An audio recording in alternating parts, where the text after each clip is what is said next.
এখনো মাইলস্টোনের দুর্ঘটনার কথাই ভুলতে পারি নাই। তার মধ্যে আবার মিরপুরে আগুন, চট্টগ্রাম গার্মেন্টসে আগুন, এখন আবার শাহজালাল আন্তর্জাতিক বিমানবন্দরে ভয়াবহ আগুন। চট্টগ্রাম গার্মেন্টসের আগুন এতটাই ভয়াবহ ছিল যে ফায়ার সার্ভিসের কর্মীরা ঘন্টার পর ঘন্টা চেষ্টা করার পরও আগুন নিয়ন্ত্রণে আনতে পারে নাই। হঠাৎ করেই আল্লাহর রহমতের বৃষ্টি হলো মাত্র 30 মিনিট, তখনই আগুন কিছুটা নিয়ন্ত্রণে আসলো।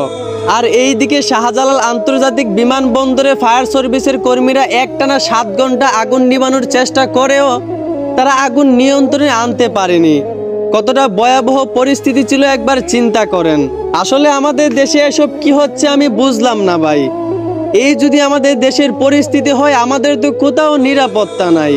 আসলে সত্যি কথা বলতে কি, আমাদের দেশে যেই পরিমাণ গজব আসতেছে, আমার মনে হয় আমাদের সৃষ্টিকর্তা আমাদের প্রতি খুবই নারাজ। আর কেনই বা নারাজ হবেন না? আমরা যেই আল্লাহর খাই পড়ি সেই আল্লাহর গোলামি করি না।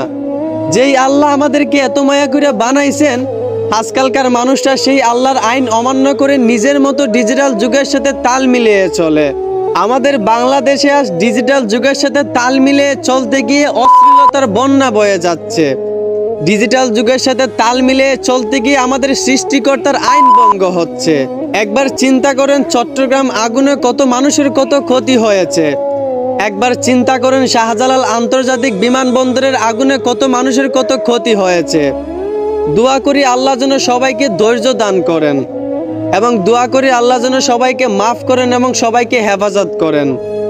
আমিন।